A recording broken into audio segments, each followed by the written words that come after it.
Eşim 18 yıldır cezaevinde. 28 Şubat ve FETÖ yargısı mağdurudur. Yani bu 28 Şubat süreci bitmedi. Oradaki gerek yargı olsun, gerekse askeri kanat olsun, onlar şimdi yargılanıyor ama bizim için hala zulüm devam ediyor. Zulüm bitmiş değildir.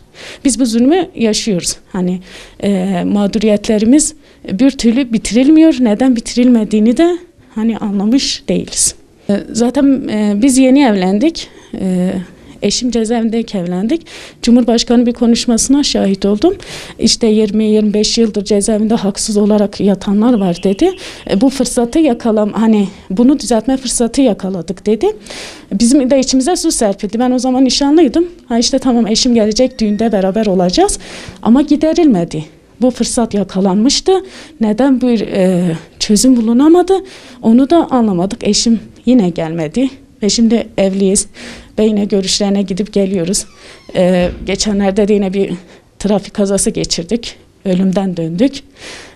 Ölümlü dünya. Her anda ölebiliriz. Keşke hani diyorlar ya, bir dünya gözüyle birbirimizi görebilsek.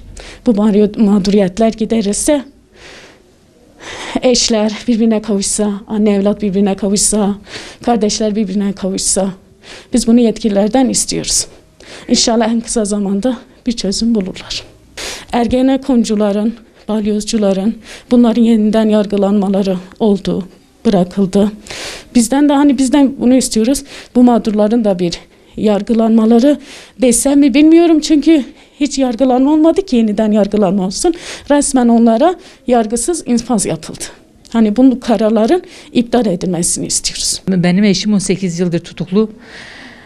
Yani gerek yollarda olsun, gerek çocuklarda olsun çok sorunlar yaşadık, çok mağduriyetler yaşadık. Yani millet hani anne baba yanında olduğu halde çocuk büyütemiyoruz. Bizse babasız büyüttük ve o baba psikolojisi. Yani sürekli baba hasreti, babanın yokluğu. Yani bir çocuk ki babasını hiçbir şekilde, hiçbir anısında babasıyla beraber değil. Sürekli o çocuklarımda kaldı, eksik olarak kaldı. Yani burada hükümet tek olarak benim eşimi, bu cezayı eşime vermediler. Onun yanında bana ve çocuklarıma da verdiler. Burada benim eşim bu cezayı çekerken biz de çektik. Gerçekten benim çocuklarım bu yaşa gelene kadar hep o baba özlemi. Ve normal çocuklar evlerinde oynadığı vakit benim çocuklarım gardiyancılık oynarlardı. Yani ne demek? Çünkü çocukların bu bilinçaltına kalmıştı.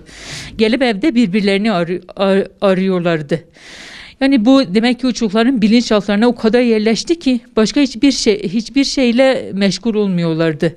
Yani burada yetkili olan kişilere sesleniyoruz. Bir an önce bizim sesimizin duymalarını, bu olaya bir el atmaları. Yani Yusufilere af diyorlar. Biz af istemiyoruz. Biz yalnızca yeniden yargılama yolunu açılmasını istiyoruz ve yine de bunların yargılansınlar. Dediler ki işte bu FETÖ olayı çıktı. Hani FETÖ olayı çıktı vakit biz bir nebze de olsa bizim içimize su serpildi. Çünkü bizim eşlerimize ceza veren ve onları yargılayan bunlar FETÖ'cüydüler ve şu an hepsi gözaltındadılar. Hepsi yargılanıyorlar. Bunlar bilindiği halde Türkiye'nin gündeminde niçin bizim eşlerimizin ve Yusufi abilerimizin, tek bizim değil, binlerce Yusufi abiler var. Hepsinin dosyalarını niye yine yargılamıyorlar? Niye yine bakmıyorlar? Buradan Sayın Cumhurbaşkanı'na ve yetkili kişilerden bunu diliyoruz ve bunu istiyoruz. Bir an önce gerçekten sesimizi duymalarını ve bu olaya bir el atmalarını. Çünkü biz mağduruz. Biz de Türkiye vatandaşıyız. Biz başka bir ülkenin vatandaşı değiliz. Sayın Cumhurbaşkanı başka ülkelere gidip oradaki mağduriyetleri gideriyor. Oysa önce kendi ülkesine baksın. Kendi ülkesindeki mağduriyetleri gidersin. Çünkü biz bir suçumuz yok. Bizim eşlerimizin dosyalarını yine açsınlar ve baksınlar, yargılasınlar. Bizim Cumhurbaşkanı'da ve yetkili birimlerden bunu istiyoruz. Başka bir isteğimiz yok. Ben bu süreç içerisinde bu mağduriyetin en yakın tanıklarından biriyim. Abim defalarca kez Türkiye'nin birçok yerine sürgün edildi. Çocukları da kendisiyle beraber mağdur edildi. Ben kendim yeğenlerimden örnek verecek olursam yeğenlerim henüz daha küçük idi babaları tutuklandığı zaman. Ama şu anda gencecik çocuklar oldular ve yaşadıkları bu duruma hiçbir anlam veremiyorlar. Eğer bu ülkede gerçekten Sayın Cumhurbaşkanı her akşam haberlerde işte birlikten, beraberlikten, kardeşlikten, hak ve hukuktan bahsediyor. Eğer bu ülkede gerçekten hak ve hukuk varsa neden bu hak ve hukuk bizim için de tecelli etmiyor? Ben yeğenlerimden dediğim gibi örnek verecek olursam yeğenlerim bana hala bize babamızı anlatır mısın diyorlar. Çünkü babalarıyla yaşamış oldukları en ufak bir hatıraları dahi yoktur. Oturup onlar çocukluğumuzdan bahsettiğim zaman sanki ilk defa dinliyorlarmış gibi her defasında bir daha istiyorlar. Ve biz bunu gözlerimizle şahit oluyoruz ve bu bizi çok üzüyor. Dediğimiz gibi yani bu çocukların psikolojisinin hesabını kim verecek? Abim cezaevine girdikten sonra bir kız çocuğu dünyaya geldi. Şu anda 1,5 yaşlarında falan. Babasını sürekli fotoğrafta gördüğü için cezaevine gittiği zaman çocuk tuhaf bir psikoloji içerisine giriyor. Camdan babasıyla konuştuğu zaman telefonunu öpüyor. Telefonunu her tarafını öpüyor ve bu şekilde baba hasretini gidermeye çalışıyor. Sürekli şimdi babasını fotoğraftan gördüğü için karşıdan babası konuştuğu zaman çocuk tuhaf bir ruh haliyeti içerisine gidiyor. Babam konuşuyor diyor annesine. Babasına hareket ettiğini görünce anne babam konuşuyor diyor. Ben yıllar önce balyoz davasından tutuklu olup ve tahliye edilmiş bir milletvekilinin röportajına şahit oldum. Kendisi 7 yaşındaki çocuğun elini tutarak okula götürdüğünü ve günlerce bunun hayalini kurduğunu söylemişti. Bizim çocuklarımız bunu hiç yaşamadı. Bizim çocuklarımız bırakın babalarını elinden tutup okula götürmelerini, şu ana kadar babalarının evinin içinde gezdiklerine dahi şahit olamamışlar. Babalarıyla bir sofrada oturup yemek yiyememişler. Her çocuğun hakkı olan babalarının gölgesinde büyüme hakkını dahi onlardan almışlar. Bu durumdaki çocukların artık psikolojilerini biz Allah'a havale ediyoruz bu insanları. Bunların müsebbiplerini ve sebep olanları Allah'a havale ediyoruz. Bu 18-19 yıldır Yakuptaş cezaevinde 19 yaşındaydı. Genç bir baharını yaşamadan cezaevine girmiş. Sayın Cumhurbaşkanımıza, Başbakanımıza rica ediyorum ben. Onlara yani yenide bir yargılamasını istiyoruz. Sayın Emine Erdoğan da bir anne olarak, bir eş olarak, o şu anda o bir bayan olarak o bizi anlıyor. Sayın Cumhurbaşkanı da Emine Erdoğan da onlara yani yenide bir yargılamasını istiyoruz. Yıllar önce Sayın Cumhurbaşkanımız da bu mağdur edilip zindana atıldığını biliyoruz. Halimizden anlayıp bir an önce bu mağduriyetin giderilmesini istiyoruz.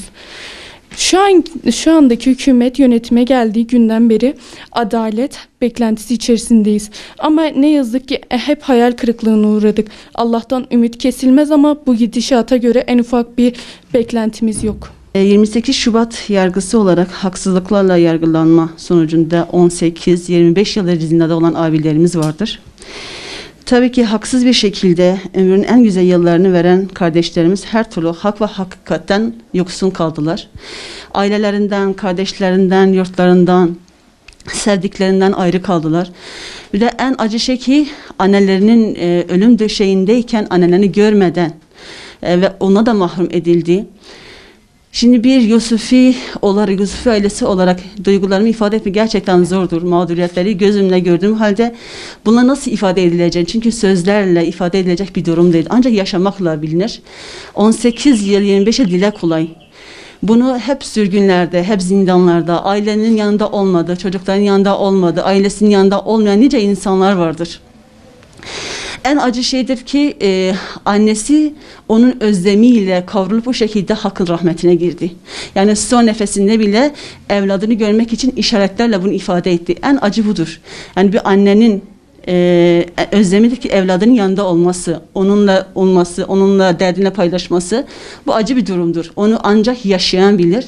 Tabii ki buna mağduriyet dili adı altında mağduriyete sebep olanlar da bilindiği halde haksızlık bir şekilde cezaevinde olduklarını bilen neden bunu göz ardı ediliyor, neden buna bir çare ve çözüm bulamıyorlar diye gerçekten kendi kendimize de soru sorabiliyoruz. Tabii ki bu süreç içerisinde kendileri, eşleri, anneleri, babaları, kardeşleri de gerçekten mahkum edildi.